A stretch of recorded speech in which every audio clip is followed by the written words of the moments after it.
Annyiszor megelőztelek itt a pályán. Miközben, amikor öltöztem át. Miközben álltál. Szép ez a motor. Jó is, vagy csak szép, mert nagyon szép.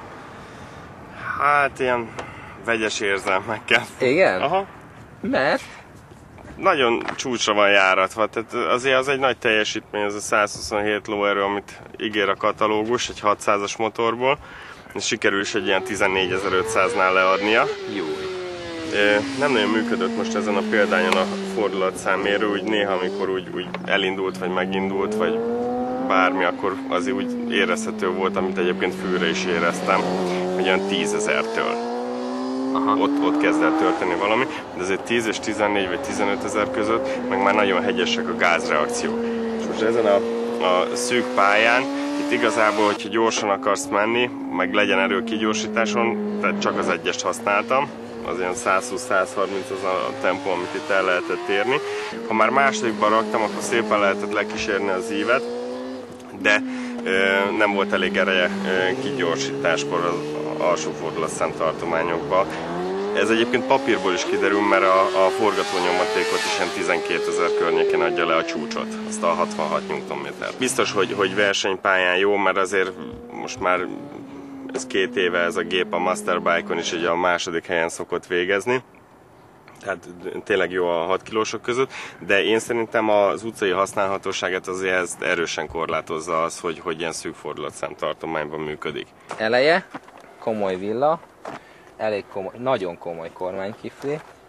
Igen, de ilyen szempontból tud is mindent, amit kell. Tehát anyag az van benne. Jó a kezelhetőség, hát olyan anyag van benne, hogy azért nem lett túl súlyos a bébi, de ami kell a pályára, tehát finom rugós tagokkal van felszerelve, jó a fék, talán annyi a féke, hogy a végén, amikor húzod neki, és amikor már nagyon a határon terheled, akkor ott egy kicsit harapós.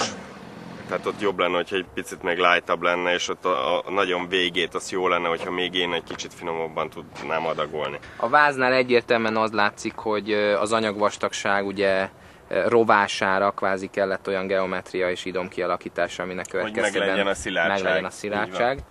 Nekem speciál tetszik. Ráadásul még haja is egy kicsit a Rossinak a gépére, tudod, a GP-be, amivel megy. Komolynak komoly látvány. Nagyon szép a fazonja. Nagyon szép formája van.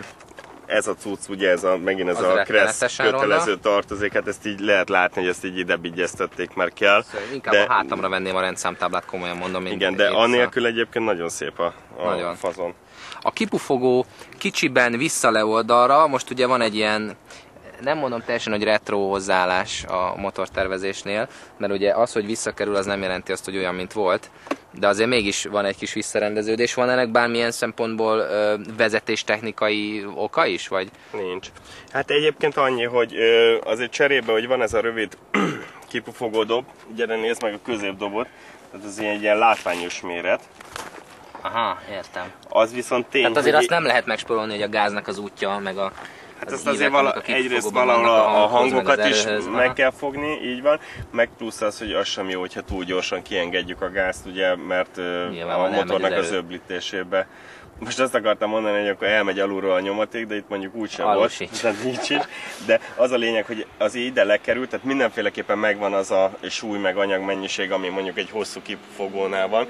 Az viszont, hogy ide középre és alulra koncentrálódott, az viszont biztos, hogy valahol érezhető a vezethetőségben. 2.899.000 az ára, ami mondjuk egy 600-asban nem kevés, de hát elvileg high-tech dolgokat kapunk érte. Ha valaki ezt megveszi és nem sajnálja, akkor tud ebből olyan motort csinálni, ami... Így van. Én azt mondom, hogy egy rendes szupersport gépet, hogy összefaragjon ebből a közel 3 millió forintos motorból, akkor még 2 motor árát belekölti, van hozzá cucc, és akkor egy ilyen 9-10 millióból egy gyönyörűséget lehet összerakni, amivel mondjuk még a szupersport VB-nek a végén is lehet közlekedni. Köszönjük szépen, azt hiszem, hogy mindenkit kellőképpen elkápráztattunk, vagy elriasztottunk, ez ugye pénztárca és habitus függő.